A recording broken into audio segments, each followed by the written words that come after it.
Hello everyone, welcome to our study channel Target achievers.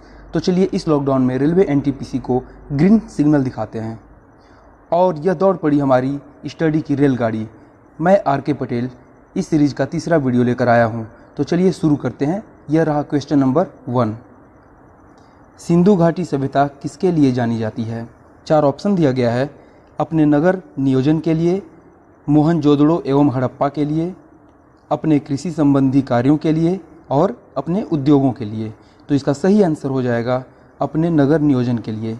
Sindhu घाटी सभ्यता अपने नगर नियोजन के लिए जानी जाती है। अगला क्वेश्चन देखते हैं। खजुराहो स्थित मंदिरों का निर्माण किसने किया? 4 ऑप्शन दिया गया है। होलकर, सिंधिया, बुंदेला राजपूत और चंदेल राजपूत। तो इसका सही आंसर हो जाएगा चंदेल राजपूत। चंदेलों ने खजुराहो स्थित मंदिरों का निर्माण करवाया था। अगला क्वेश्चन। सोमनाथ के मंदिर पर 1025 ईस्वी में महमूद गजनवी के आक्रमण के समय गुजरात का शासक कौन था? 4 ऑप्शन दिया गया है। भीमदेव प्रथम, भीमदेव द्वितीय, मूलराज प्रथम और मूलराज द्वितीय। तो इसका सही आंसर हो जाएगा भीमदेव प्रथम। अगला क्वेश्चन। गीता रहस्य नामक ग्रंथ किसके द्वारा लिखा गया? 4 ऑप्शन दिया गया है। महात्मा गांधी, बाल गंगाधर तिलक, विनोबा भावे और गोपाल कृष्ण गोखले। तो इसका सही आंसर हो जाएगा बाल गंगाधर तिलक। बाल गंगाधर तिलक ने गीता रहस्य नामक ग्रंथ लिखा था। Next question. स्वदेशी आंदोलन शुरू किया गया था। 4 ऑप्शन दिया गया है। बंगाल विभाजन के विरोध में, भारतीय माल के उपभोग को प्रोत्साहित करने के लिए, जालियांवाला बाग में भारतीयों की हत्या के विरोध में और भारत में एक उत्तरदायी सरकार बना सकने में ब्रिटिश सरकार की असफलता के कारण। तो इसका सही आंसर हो जाएगा बंगाल विभाजन के विरोध में। हाँ जी, बंगाल विभाजन के विरोध में स्वदेशी आंदोलन शुरू किया गया था। नेक्स्ट क्वेश्चन देखते हैं। कूका आंदोलन को किसने संगठित किया? कूका आंदोलन को किसने संगठित किया? 4 ऑप्शन दिया गया है। गुरु रामदास, गुरु नानक, गुरु राम सिंह और गुरु गोविंद सिंह। तो इसका सही आंसर हो जाएगा गुरु राम सिंह। सिखों के नामधारी संप्रदाय के लोग कूका कहलाते हैं। अगला क्वेश्चन। मार्ले मिंटो सुधार का उद्देश्य क्या था? 4 ऑप्शन दिया गया है। पृथक निर्वाचन प्रणाली, भारतीयों की भागीदारी बढ़ाना, युद्ध में सहयोग हेतु तैयार करना और पूर्ण स्वतंत्रता देना। तो इसका सही आंसर हो जाएगा पृथक निर्वाचन प्रणाली। मार्ले मिंटो सुधार का जो उद्देश्य था वह था पृथक निर्वाचन प्रणाली। अगला क्वेश्चन देखते हैं। भारतीयों को वर्ष 1947 में सार्वभौम सत्ता सौंपने की योजना निम्न में से किस नाम से जानी जाती है? 4 ऑप्शन दिया गया है। ड्यूरंड योजना, मिंटो मार्ले योजना, माउंटबेटन योजना और वेवेल योजना। तो इसका सही आंसर हो जाएगा माउंटबेटन योजना। और जो लॉर्ड माउंटबेटन थे वह अंतिम ब्रिटिश वायसराय थे। इसके बाद सी राजगोपालचारी प्रथम भारतीय वायसराय बने थे। अगला क्वेश्चन देखते हैं। संघीय प्रणाली का पहला प्रयास भारत सरकार के किस अधिनियम द्वारा किया गया था? 4 ऑप्शन दिया गया है। 1909, 1919, 1935 और इनमें से कोई नहीं। तो इसका सही आंसर हो जाएगा 1935। भारतीय संविधान पर शासन अधिनियम 1935 का सबसे ज़्यादा प्रभाव है। अगला क्वेश्चन देखते हैं। संविधान सभा के विचार का औपचारिक रूप से प्रतिपादन किसके द्वारा किया गया? 4 ऑप्शन। मोतीलाल नेहरू, जवाहरलाल नेहरू, एम.एन. रॉय और महात्मा गांधी। तो इसका सही आंसर हो जाएगा एम.एन. रॉय। एम.एन. रॉय संवैधानिक सलाहकार भी थे। अगला क्वेश्चन देखते हैं। भारतीय संविधान के किस भाग को उसकी आत्मा की व्याख्या प्रदान की गई है? 4 ऑप्शन दिया गया है। प्रस्तावना, मौलिक अधिकार, राज्य के नीति निर्देशक तत्व और संविधान के सभी अनुच्छेद। तो इसका सही आंसर हो जाएगा प्रस्तावना। प्रस्तावना को भारतीय संविधान की आत्मा की व्याख्या प्रदान की गई है और डॉक्टर भीमराव अंबेडकर के द्वारा 32 अनुच्छेद 32 को भारतीय संविधान का आत्मा कहा गया है, जो कि संवैधानिक उपचारों का सिद्धांत है। अगला क्वेश्चन देखते हैं। धर्मनिरपेक्षता का अर्थ क्या है? 4 ऑप्शन दिया गया है। राज्य सरकार सभी धर्म के खिलाफ है, राज्य सरकार द्वारा एक धर्म को स्वीकार किया गया है, राज्य सरकार द्वारा किसी धर्म को स्वीकार नहीं करना और उपरोक्त में से कोई नहीं। तो इसका सही आंसर हो जाएगा राज्य सरकार द्वारा किसी धर्म को स्वीकार नहीं करना। धर्मनिरपेक्षता का अर्थ यही होता है कि राज्य सरकार द्वारा किसी धर्म को स्वीकार नहीं करना। अगला क्वेश्चन देखते हैं। भारतीय संविधान की प्रस्तावना पर किस क्रांति का प्रभाव नहीं झलकता है? 4 ऑप्शन दिया गया है। फ्रांसीसी क्रांति 1789, अमेरिकी क्रांति 1776, बोल्शेविक क्रांति 1917 और चीन की क्रांति 1912। इसका सही आंसर हो जाएगा चीन की क्रांति 1912। चीन की क्रांति को छोड़कर बाकी ये तीनों जो हैं इनका प्रभाव भारतीय संविधान की प्रस्तावना पर है, जो कि है फ्रांसीसी क्रांति, अमेरिकी क्रांति और बोल्शेविक क्रांति। अगला क्वेश्चन देखते हैं। भारत के संविधान की प्रस्तावना में प्रथम संशोधन कब किया गया? 4 ऑप्शन 1951 में, 1971 में, 1976 में और 1984 में। तो इसका सही आंसर हो जाएगा 1976 में। 1976 में 42वां संविधान संशोधन किया गया था, जिसमें समाजवादी, पंथ निरपेक्ष और राष्ट्र की अखंडता नामक शब्द प्रस्तावना में जोड़ा गया था। और इसी संविधान संशोधन में मौलिक कर्तव्य जोड़ा गया था, जो कि स्वर्ण सिंह समिति की अनुशंसा पर जोड़ा गया था। नेक्स्ट क्वेश्चन देखते हैं। आधुनिक देवनागरी लिपि का प्राचीन रूप क्या है? 4 ऑप्शन दिया गया है। खरोष्ठी लिपि, ब्राह्मी लिपि, देवप्रिय लिपि और पाली लिपि। तो इसका सही आंसर हो जाएगा ब्राह्मी लिपि। अगला क्वेश्चन देखते हैं। विश्व में डाकघरों का सबसे बड़ा जाल किस देश में पाया जाता है? 4 ऑप्शन चीन, भारत, यूएसए और इंडोनेशिया। तो इसका सही आंसर हो जाएगा भारत। हमारे भारत में ही विश्व में डाकघरों का सबसे बड़ा जाल पाया जाता है। अगला क्वेश्चन देखते हैं। निम्नलिखित में से समय का मात्रक नहीं है। 4 ऑप्शन दिया गया है। अधिवर्ष, चंद्रमाह, प्रकाश वर्ष और इनमें से कोई नहीं। तो इसका सही आंसर हो जाएगा प्रकाश वर्ष। Next question. मात्रकों की अंतर्राष्ट्रीय पद्धति कब लागू की गई? 4 ऑप्शन दिया गया है। 1969 ईस्वी, 1971 ईस्वी, 1983 ईस्वी और 1991 ईस्वी। तो इसका सही आंसर हो जाएगा 1971 ईस्वी। मात्रकों की अंतर्राष्ट्रीय पद्धति 1971 ईस्वी में लागू की गई। नेक्स्ट क्वेश्चन देखते हैं। यदि किसी चलती हुई वस्तु के वेग को दोगुना कर दिया जाए तो उसका 4 ऑप्शन दिया गया है। त्वरण दोगुना हो जाता है, गतिज ऊर्जा दोगुनी हो जाती है, गतिज ऊर्जा 4 गुनी हो जाती है और भार दोगुना हो जाता है। तो इसका सही आंसर हो जाएगा गतिज ऊर्जा 4 गुनी हो जाती है। अगर कोई चलती हुई वस्तु के वेग को दोगुना कर दिया जाता है तो उसकी गतिज ऊर्जा जो है वह 4 गुनी हो जाती है। नेक्स्ट क्वेश्चन देखते हैं। रॉकेट किस सिद्धांत पर कार्य करता है? 4 ऑप्शन दिया गया है। न्यूटन का तृतीय नियम, न्यूटन का प्रथम नियम, न्यूटन का द्वितीय नियम और आर्किमिडीज का सिद्धांत। तो इसका सही आंसर हो जाएगा न्यूटन का तृतीय नियम। न्यूटन का तृतीय नियम कहता है किसी भी क्रिया की विपरीत प्रतिक्रिया होती है, जो कि रॉकेट के सिद्धांत के लिए कार्य करता है। Next question. वृक्ष संवर्धन किसका अध्ययन है? 4 ऑप्शन दिया गया है।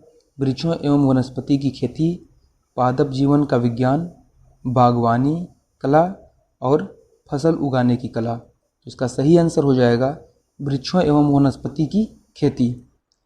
अगला क्वेश्चन देखते हैं। सार्स क्या है? 4 ऑप्शन दिया गया है। संगठन, विषाणु जनित रोग, युद्धपोत, संचार प्रणाली। तो इसका सही आंसर हो जाएगा विषाणु जनित रोग। सार्स का फुल फॉर्म होता है सीवियर एक्यूट रिस्पायरेटरी सिंड्रोम। अगला क्वेश्चन देखते हैं। खसरा निम्नलिखित संक्रमण के कारण होता है। 4 ऑप्शन दिया गया है। विषाणु, जीवाणु, कवक और शैवाल। इसका सही आंसर हो जाएगा विषाणु। चलिए अगला क्वेश्चन देखते हैं। तेल प्रदूषण के नियंत्रण में प्रयुक्त होने वाला सुपर बग क्या है? 4 ऑप्शन दिया गया है। कवक विकृति, जीवाणु विकृति, जल पिस्सू और शैवाल विकृति। इसका सही आंसर हो जाएगा जीवाणु विकृति।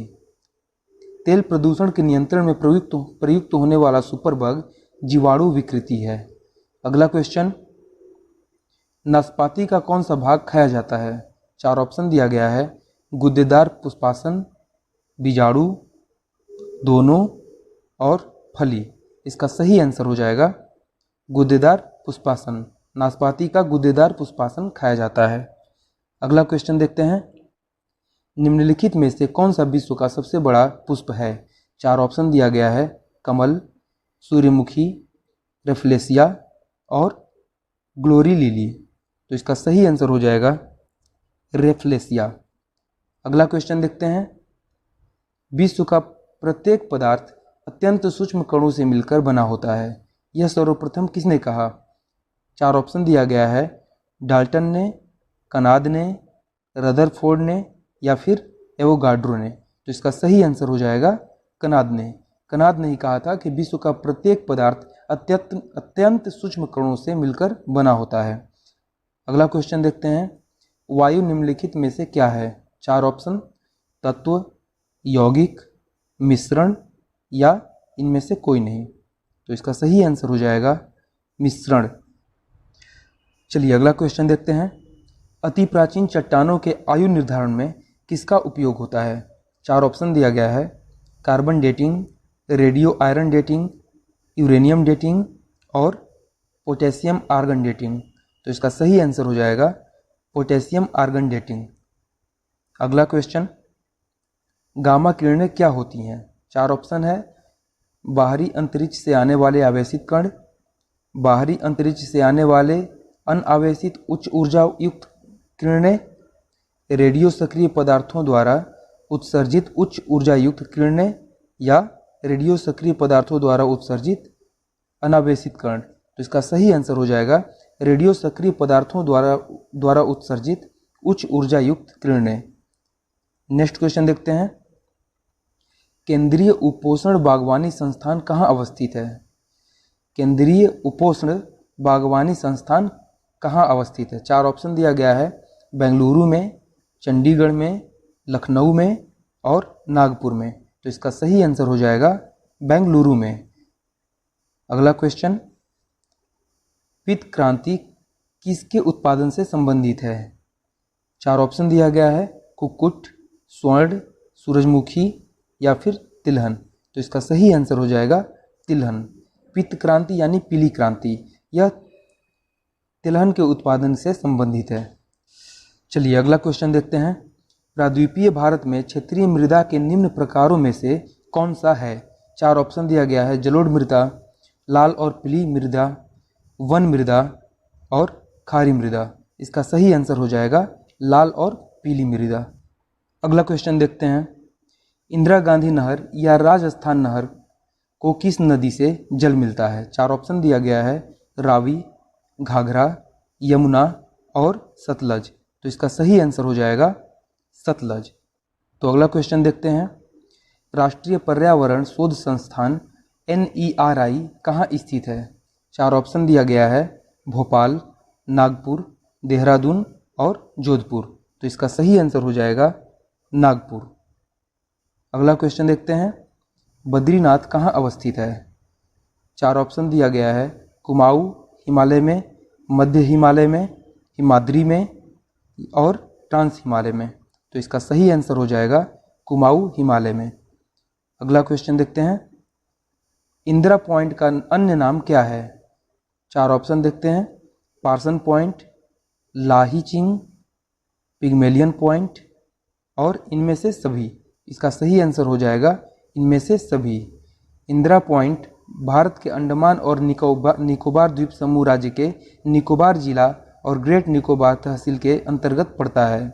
और पार्सन पॉइंट, लाहीचिंग और पिग्मेलियन पॉइंट, ये तीनों इंदिरा पॉइंट का ही अन्य नाम है। अगला क्वेश्चन देखते हैं। निम्न में से किसको स्ट्रेटजिक मिनरल्स कहा जाता है? तो 4 ऑप्शन। लौह धातु, खनिज तेल, सोना और चांदी और परमाणु खनिज। तो इसका सही आंसर हो जाएगा परमाणु खनिज। जो खनिज औद्योगिक दृष्टि से महत्वपूर्ण होती है उन्हें स्ट्रेटजिक मिनरल्स यानी सामरिक खनिज कहते हैं। अगला क्वेश्चन देखते हैं। पोठोहार या पोठवार पठार निम्न में से किस देश में स्थित है? 4 ऑप्शन दिया गया है।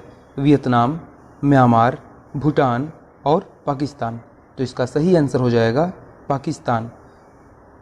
पोठुहार या पोठवार पूर्वोत्तरी पाकिस्तान का एक पठार क्षेत्र है जो उत्तरी पंजाब और आज़ाद कश्मीर में विस्तृत है। यह सिंध सागर दोआब में स्थित है जो पूर्व में झेलम नदी के पश्चिम में सिंधु नदी के बीच का इलाका है। झेलम नदी के पश्चिम में सिंधु नदी के बीच का इलाका है। तो ये पोठहार या पोठवार पठार जो है यह पाकिस्तान में स्थित है। अगला क्वेश्चन देखते हैं। स्वाधीन भारत की प्रथम औद्योगिक नीति किस वर्ष घोषित की गई? 4 ऑप्शन दिया गया है 1947, 1948, 1951 और 1956। इसका सही आंसर हो जाएगा 1948। देश स्वतंत्र होने के पश्चात 1948 को प्रथम औद्योगिक नीति की घोषणा तत्कालीन केंद्र मंत्री डॉक्टर श्यामा प्रसाद मुखर्जी द्वारा की गई।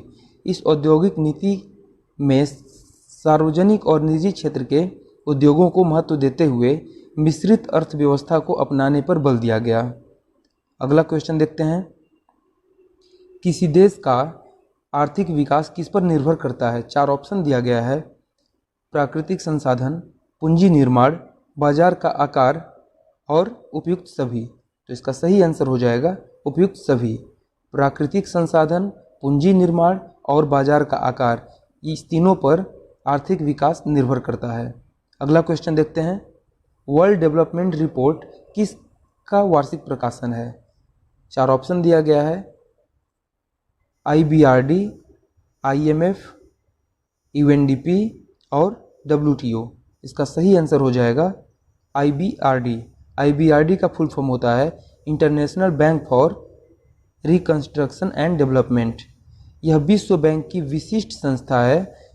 इसका मुख्य उद्देश्य सदस्य राष्ट्रों को पुनर्निर्माण और विकास के कार्यों में आर्थिक सहायता देना तथा इसका मुख्यालय वाशिंगटन DC में है। अगला क्वेश्चन देखते हैं। भारत में राष्ट्रीय आय की गणना में किस विधि का प्रयोग किया जाता है? 4 ऑप्शन दिया गया है। उत्पत्ति गणना विधि, आय विधि, उपयुक्त दोनों और इनमें से कोई नहीं। तो इसका सही आंसर हो जाएगा उपयुक्त दोनों। उत्पत्ति गणना विधि और आय विधि, उत्पत्ति गणना विधि और आय विधि ये दोनों ही राष्ट्रीय आय की गणना में प्रयोग किया जाता है। अगला क्वेश्चन देखते हैं। दादा भाई नौरोजी ने अपने धन का पलायन सिद्धांत का किस पुस्तक में वर्णन किया है? 4 ऑप्शन दिया गया है। Nature of British colonial rule, poverty and un British rule in India, exploitative nature of British rule in India और British rule and its consequences. अगला क्वेश्चन देखते हैं। मुद्रास्फीति को अस्थायी रूप से किस प्रकार नियंत्रित किया जा सकता है? 4 ऑप्शन दिया गया है। कर में वृद्धि कर, मूल्यों में कमी कर, मुद्रा आपूर्ति की वृद्धि पर नियंत्रण कर और निर्यात में वृद्धि कर। इसका सही आंसर हो जाएगा मुद्रा आपूर्ति की वृद्धि पर नियंत्रण कर। मुद्रा आपूर्ति की वृद्धि पर नियंत्रण करके मुद्रास्फीति को अस्थायी रूप से नियंत्रित किया जा सकता है। मुद्रास्फीति वह स्थिति है जिसमें बाजार में मुद्रा का प्रचलन ज़्यादा हो जाता है, जिससे मुद्रा का मूल्य घट जाता है। अगला क्वेश्चन देखते हैं। किस वर्ष भारतीय रुपये का 2 चरणों में अवमूल्यन किया गया? 4 ऑप्शन दिया गया है। 1949 में, 1966 में, 1991 में और 1994 में। तो इसका सही आंसर हो जाएगा 1991 में। अगला क्वेश्चन देखते हैं। भारत किसका आयात नहीं करता है? 4 ऑप्शन दिया गया है। लौह अयस्क, पेट्रोलियम, मशीनरी और सोना। इसका सही आंसर हो जाएगा लौह अयस्क। भारत में लौह अयस्क प्रचुर मात्रा में पाया जाता है, जिसके कारण भारत में लौह अयस्क का आयात नहीं किया जाता है। अगला क्वेश्चन देखते हैं। भारतीय रेलवे किस प्रकार के रेलवे लाइन का प्रयोग करती है? 4 ऑप्शन दिया गया है। Broad gauge, metre gauge, narrow gauge और इनमें से सभी। तो इसका सही आंसर हो जाएगा इनमें से सभी। भारतीय railway broad gauge, metre gauge और नैरो गेज ये तीनों प्रकार के रेलवे लाइन का प्रयोग करता है। ब्रॉड गेज की चौड़ाई जो होती है वो 1.6 मीटर होती है, यानी 2 लाइनों के बीच, 2 पटरियों के बीच की जो दूरी होती है, गैप होता है, वो 1.6 मीटर होता है। मीटर गेज में वही 1 मीटर का होता है और नैरो गेज में 2 फीट 6 इंच यानी कि 76.2 मीटर का गैप होता है। अगला क्वेश्चन देखते हैं। विश्व में भारतीय रेलवे नेटवर्क की स्थिति क्या है? 4 ऑप्शन दिया गया है, पहली, दूसरी, तीसरी और चौथी। तो इसका सही आंसर हो जाएगा चौथी। पहले पे आता है अमेरिका, दूसरे पे चीन और तीसरे पे रूस और चौथे पे भारत। भारतीय रेलवे नेटवर्क की स्थिति में भारत का चौथा स्थान है। अगला क्वेश्चन देखते हैं। मैत्री एक्सप्रेस रेल सेवा का संबंध किससे है? 4 ऑप्शन दिया गया है, भारत पाकिस्तान, भारत बांग्लादेश, भारत नेपाल और भारत भूटान। तो इसका सही आंसर हो जाएगा भारत बांग्लादेश। मैत्री एक्सप्रेस भारत और बांग्लादेश के बीच चलने वाली रेलगाड़ी है। यह 14 अप्रैल 2008 से आरंभ हुई है। तो यहाँ जनरल स्टडीज़ का 50 क्वेश्चन समाप्त हुआ। अब आगे चलते हैं मैथ और रीजनिंग की तरफ। तो इसी के साथ क्वेश्चन नंबर 51 है। दिए गए प्रश्नों में एक अनुक्रम दिया गया है जिसमें एक या दो लुप्त हैं। दिए गए विकल्पों में से वह सही विकल्प चुनिए जो अनुक्रम को पूरा करे। तो चलिए इसको सॉल्व करते हैं। तो पहले दूसरे और तीसरे का हम पैटर्न देखते हैं। तो 8 और 6 इन दोनों को हम जोड़ते हैं तो होता है 14 और 14 का मल्टीप्लाई तीसरा अंक यानी 4 से करते हैं मल्टीप्लाई तो आता है 56। 14 का मल्टीप्लाई 4 में करेंगे तो आएगा 56। वैसे ही हम इसका देखते हैं, 7 और 3 जोड़कर देखते हैं तो होता है 10 और ये तीसरे 7 में मल्टीप्लाई करते हैं तो आता है 70, यानी यह भी पैटर्न को पूरा करता है। वैसे ही 9 और 5 को हम पहले जोड़ेंगे तो होगा 14 और फिर इसमें हम किस चीज़ का मल्टीप्लाई करें कि ये होगा 84। तो ये हम 14 से 84 को डिवाइड करेंगे तो आएगा 6। तो 6 हमारा आंसर हो जाएगा। यहाँ क्वेश्चन मार्क की जगह पे होगा 6। इसका सही आंसर हो जाएगा डी। चलिए अगले क्वेश्चन की ओर चलते हैं। क्वेश्चन दिया गया है, निम्नलिखित शब्दों को शब्दकोश में दिए गए क्रम के अनुसार लिखें। तो इसमें 5 शब्द दिए गए हैं, इनको डिक्शनरी मेथड में सजाना है। तो देखते हैं पहले NOB सब में शुरू में NOB दिया गया है। इसके बाद अल्फ़ाबेट है 5वें नंबर का B जो कि शब्दकोश के अनुसार यानी डिक्शनरी के अनुसार पहले आता है। तो 5 नंबर सबसे पहले हो जाएगा। इसके बाद देखते हैं LI, तो L और I में I पहले आता है यानी कि 2 और 4 आगे पीछे होंगे। तो I के बाद L है, L के बाद I है, I के बाद T है, T के बाद एक में Y आ रहा है और एक में A आ रहा है यानी 2 में A आ रहा है। तो पहले 2 नंबर जाएगा, उसके बाद आएगा 4 नंबर। तो 5, 2, 4 C में दिया गया है, यानी इसके आगे हमें देखने की ज़रूरत नहीं है। जितना आप टाइम बचा सकते हैं एग्जामिनेशन हॉल में आपको बचाना है, तो ज़्यादा देखने की ज़रूरत नहीं है। अगला क्वेश्चन देखते हैं। क्वेश्चन दिया गया है m³ - 4m के गुणनखंड होंगे। 4 ऑप्शन दिया गया है, तो चलिए इसको हम सॉल्व करते हैं। देखिए m³ - 4m, तो इसमें m को हम कॉमन लेते हैं तो m² - 4 यह निकल के आता है और m² - 4 तो 4 को हम 2 स्क्वायर लिख सकते हैं। तो a² - b² के फॉर्म में इसे हम सॉल्व करेंगे। तो m × m² - 2 स्क्वायर, ठीक है। अब a² - b² का फॉर्मूला होता है a + b × a - b, तो हम इसको लिख सकते हैं m × m - 2 × m + 2 जो कि किस ऑप्शन में दिया गया है। तो इसका सही आंसर हो जाएगा डी, जो कि हमारे आंसर से मैच करता है। अगला क्वेश्चन देखते हैं। क्वेश्चन मार्क की जगह पे क्या होगा यह हमें ज्ञात करना है, तो इसको हम सॉल्व करते हैं। देखिए हम अन्य 2 पैटर्न को हम चेक करते हैं तो हमें पता चलता है कि 8 × 6 और 5 × 2 ये ऊपर का तिरछा तिरछी गुना और नीचे का तिरछा तिरछी गुना करने के बाद इनको हम माइनस करते हैं तो आता है 38 सॉरी। जैसे 8 × 6 48, इसमें माइनस करेंगे 5 × 2 का तो होगा 10, इसको जब माइनस करते हैं तो आता है 38। सेम ऐसे ही 10 और 5 को मल्टीप्लाई करेंगे तो होगा 50 और इसमें माइनस करेंगे 4 और 8 का मल्टीप्लाई तो होगा 32।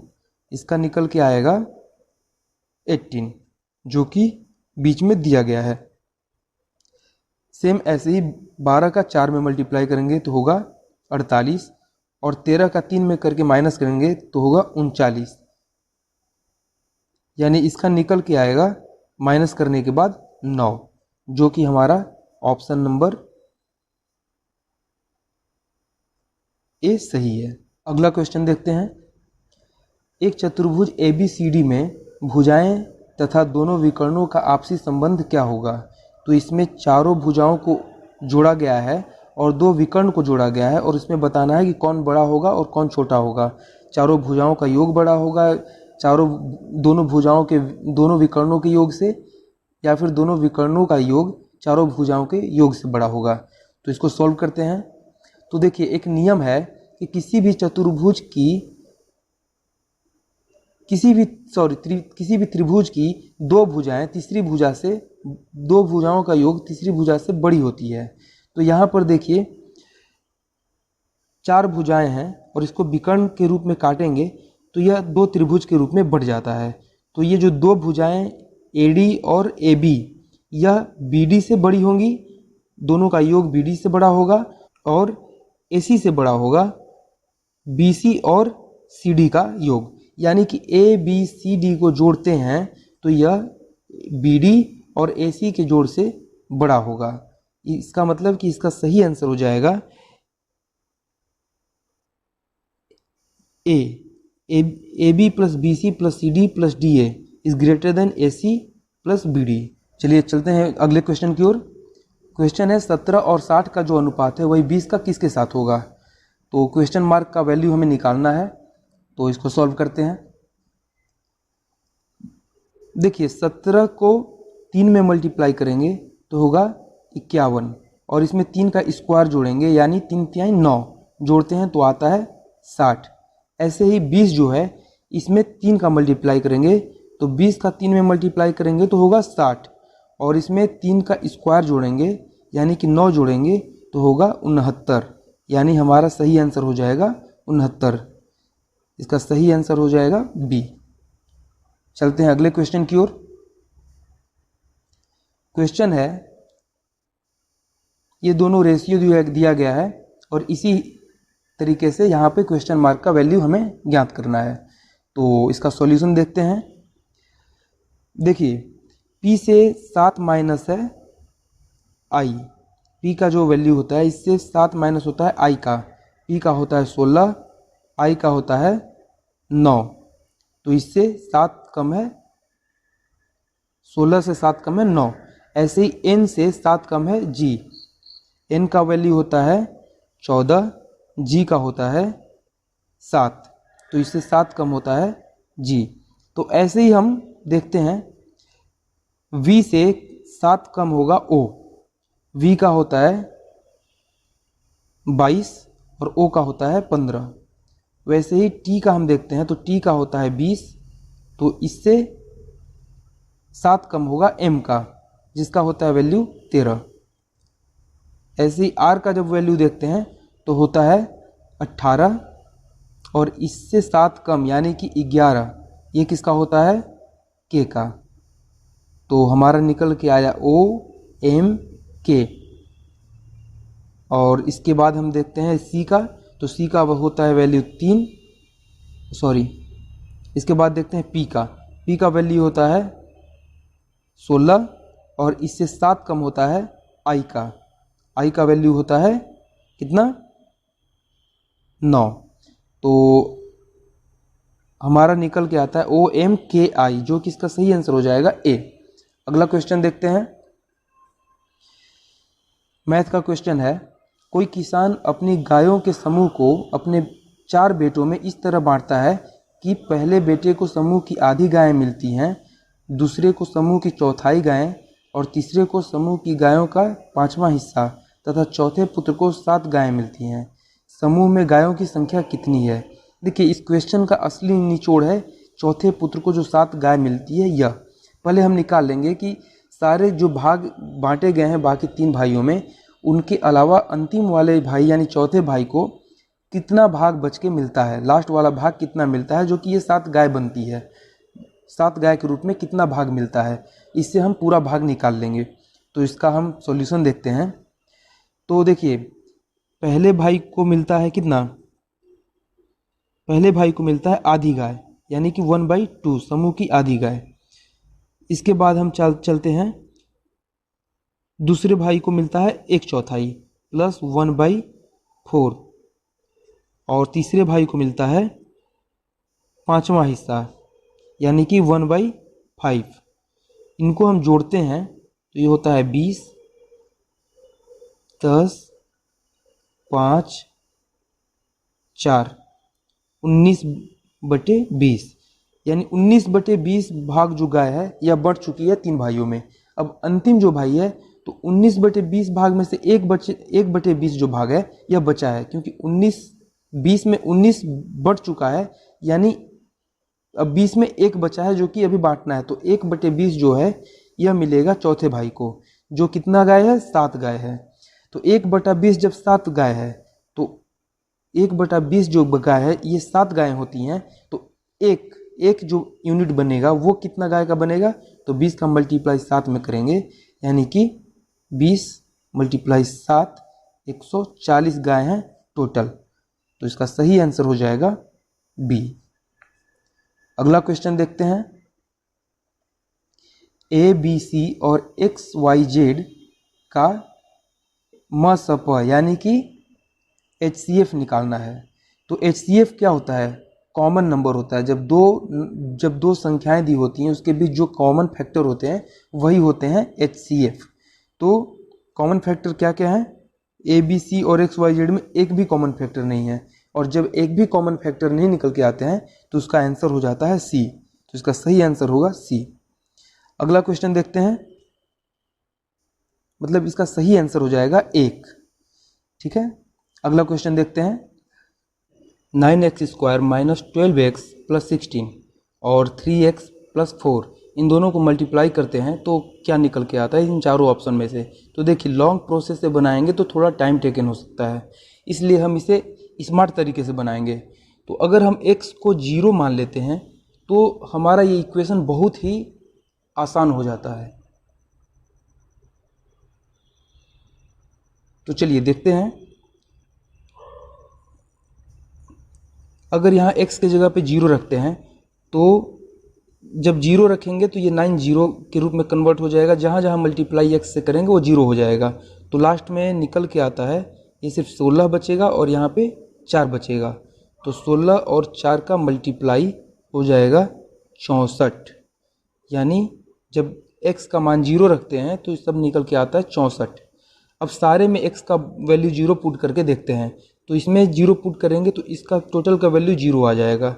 इसमें पुट करेंगे तो -64 आएगा, जो कि नहीं होगा आंसर।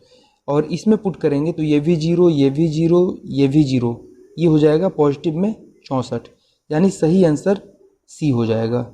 आपका सही आंसर सी हो जाएगा। तो अगला क्वेश्चन देखते हैं। क्वेश्चन है, किसी धन पर 2.1/3 वर्षों में 3.3/4% वार्षिक साधारण ब्याज की दर पर ब्याज 210 रुपये होगी। तो किसी धन पर वह धन निकालना है हमें। तो इसका मूलधन हमें प्रिंसिपल ज्ञात करना है। इसको सॉल्व करते हैं। तो देखिए, उस धन को प्रिंसिपल को P मान लीजिए।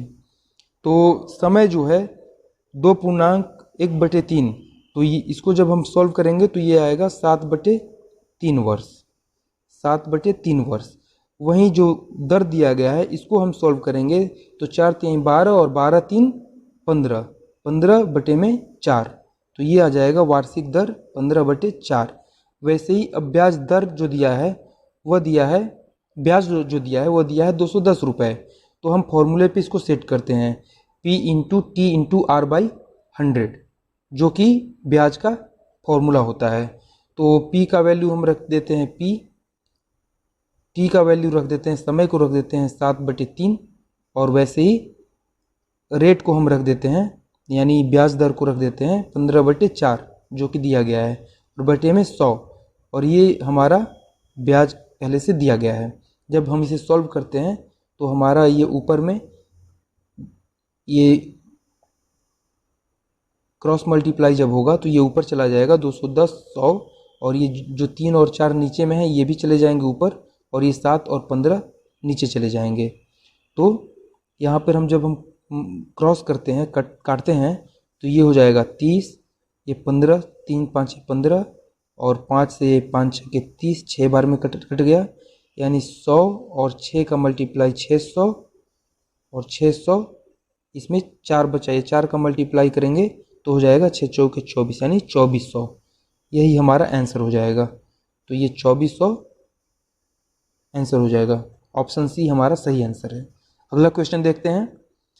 राम और श्याम अलग अलग किसी कार्य को क्रमशः 20 दिन तथा 25 दिन में पूरा कर सकते हैं।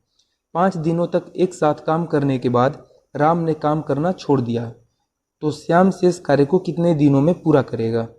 तो इसको हम सॉल्व करते हैं बहुत ही इजी मेथड से। तो देखिए, राम जो है यह 20 दिन में कर पाता है और श्याम जो है यह 25 दिनों में करता है। तो इन दोनों द्वारा कितना यूनिट काम किया जाएगा एक साथ? तो ये होगा 100। इन दोनों का एलसीएम हम निकाल देंगे, ये हो जाएगा 100, जो कि हमें क्वेश्चन को इजी बनाने में मदद करता है। तो इन दोनों को हम करते हैं तो इनका हो जाता है एलसीएम 100।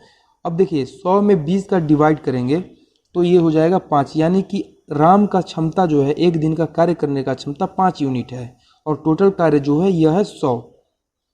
तो और वैसे ही श्याम का जो है यह 25 से डिवाइड करेंगे तो आएगा 4, यानी कि 100 यूनिट में से वह 4 यूनिट एक दिन में श्याम कर पाता है और राम वही 5 यूनिट कर पाता है। तो दोनों मिलकर 5 और 4 यानी कि 9 यूनिट एक दिन में करते हैं।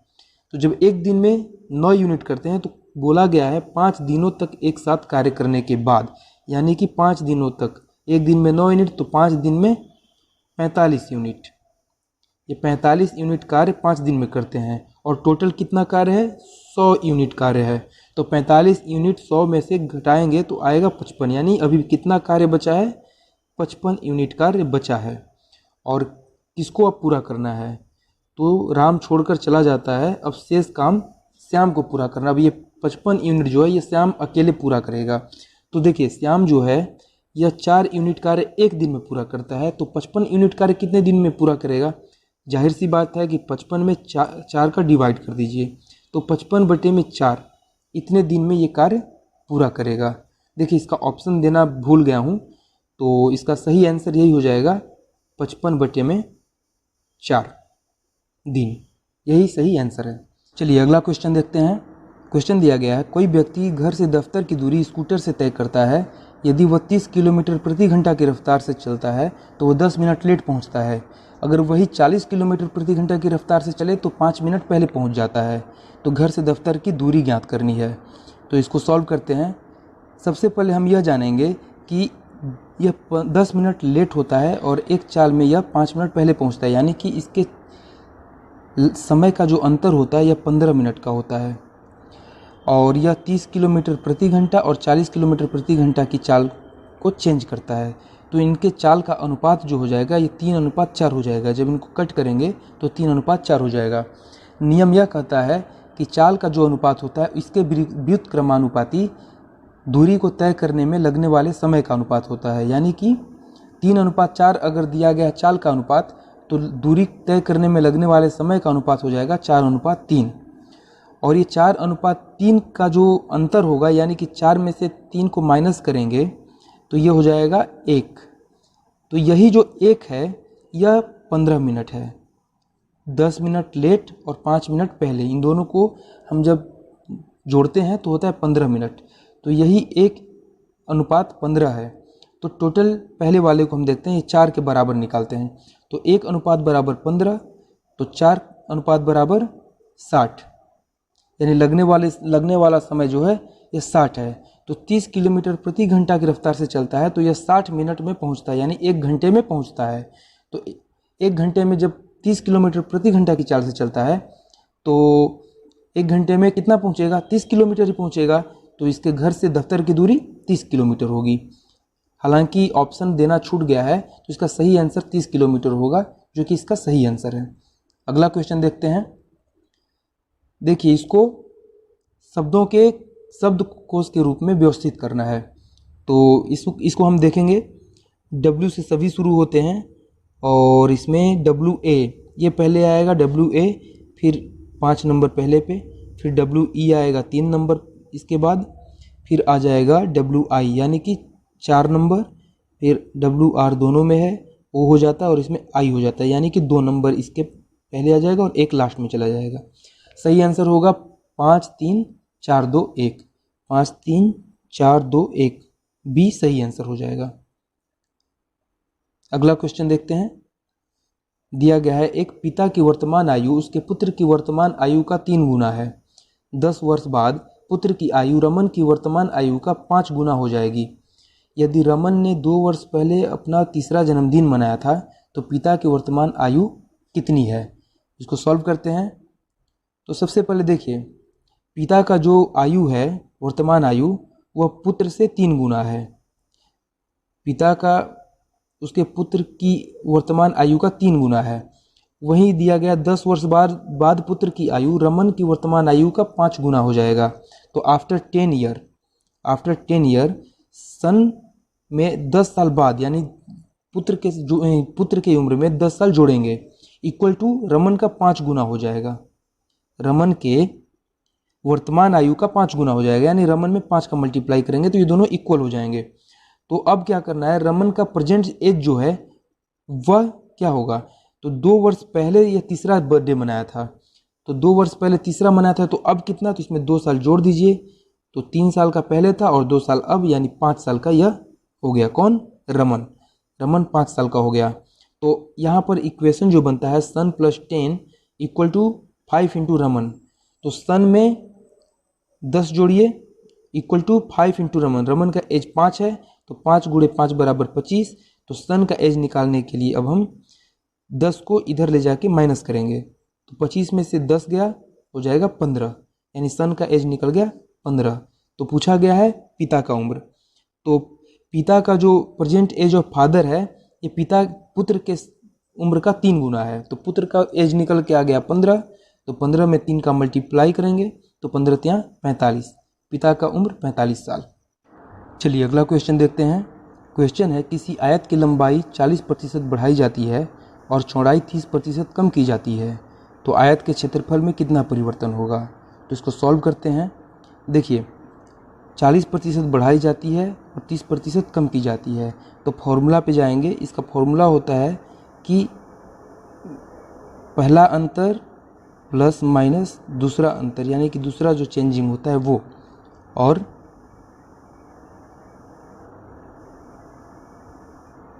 प्लस माइनस AB बाई 100, ये हो जाता है फॉर्मूला। तो इस पर हम आते हैं। पहले लेते हैं 40 बढ़ाया जाता है यानी 40, 30 कम किया जाता है यानी -30, और इन दोनों का मल्टीप्लाई करेंगे तो ये हो जाएगा 40 गुणे -30, यहाँ पे प्लस बटे में 100। तो ये हो जाएगा 40 में से 30 गया 10, और ये 30 और 40 को मल्टीप्लाई करेंगे तो हो जाएगा 1200 बटे में 100, और ये माइनस चला जाएगा यहाँ पे, यानी कि -00 कट, यानी हो जाएगा 12। तो 10 - 12 बराबर -2, 10 में से 12 गया तो आ जाएगा -2, यानी कि 2% कम हो जाएगा। अगला क्वेश्चन देखते हैं। क्वेश्चन है चाय की कीमत में 32% की वृद्धि की जाती है और उसके कारण एक घरेलू महिला का चाय पर व्यय 10% बढ़ जाता है। यदि वह पहले 12 किलोग्राम चीनी खरीदती थी तो अब खरीदी गई मात्रा कितनी है। 4 ऑप्शन दिया गया है, 10, 8, 8.5, 7.9। तो इसको सॉल्व करते हैं। देखिए वो मान लीजिए कि चीनी का मूल्य जो था पहले वो 100 रुपये किलो था, ठीक है, और इस महिला ने 12 किलो चीनी पहले, यह महिला पहले ये 12 किलो चीनी खरीदा करती थी, यानी 100 रुपये के किलो के हिसाब से 12 किलो चीनी का मूल्य हो जाएगा 100 गुणे 12, ठीक है। और बोला गया है कि महिला का चाय पर व्यय 10% बढ़ जाता है, तो इसका 110% महिला देने लगी है। पहले जो देती थी 100 गुणे 12 यानी 1200, तो इसका 110% देने लगी है। पहले 100% देती थी, अब 110% दे रही है, ठीक है। अब नीचे देखते हैं तो इतना रुपया ये पेड कर रही है टोटल अब, और चीनी का मूल्य 32% वृद्धि हो जाता है, यानी पहले 100 था अब 32% वृद्धि, यानी 132 रुपये किलो हो जाता है। तो यह हमारा इक्वेशन बनता है। इसको सॉल्व करते हैं तो यह हो जाता है 1200 ऊपर मल्टीप्लाई 110, % को नीचे लाएंगे तो 100 हो जाएगा, और ये 132 मल्टीप्लाई 1 0 से 1 0 गया, ये 1 0 से ऊपर का 1 0 गया, 11 से ये चला जाएगा 12 बार में, और 12 से ये चला गया 120 10 बार में। इसका सही आंसर आ जाएगा 10, यानी कि 10 किलोग्राम अब चीनी खरीद पाएगी। अगला क्वेश्चन देखते हैं। क्वेश्चन है, एक निश्चित कूट भाषा में बॉल को 27 के रूप में लिखा जाता है, वही केन को 23 के रूप में लिखा जाता है, उसी कूट भाषा में येल को किस प्रकार लिखा जाएगा। तो देखिए इसमें करना कुछ नहीं है, बॉल यानी कि बी का 2, ए का 1, एल का 12 और एल का 12, 24 और 3 27, इन सब को जोड़ देने पर यह आ जा रहा है 27। वैसे ही हम केन के सारे अक्षरों को के नंबरिंग को जोड़ेंगे तो आएगा 23।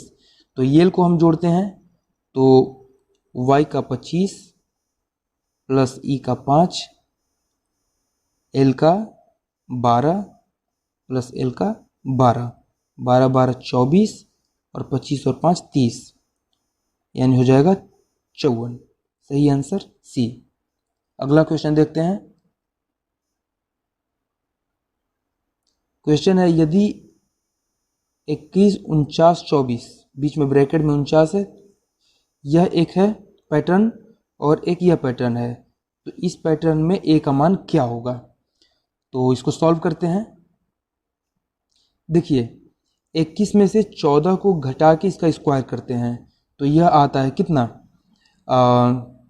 7, इसको घटाएंगे 7 और इसको स्क्वायर करेंगे तो हो जाएगा 49। सेम ऐसे ही हम 159 में 146 को घटाएंगे तो यह आ जाएगा 13, और 13 का स्क्वायर करने पे हो जाएगा 169। सेम ऐसे ही हम करते हैं, 56 में 44 को घटाते हैं तो हो जाएगा 12, और 12 का स्क्वायर 144। सही आंसर हो जाएगा ए। अगला क्वेश्चन देखते हैं।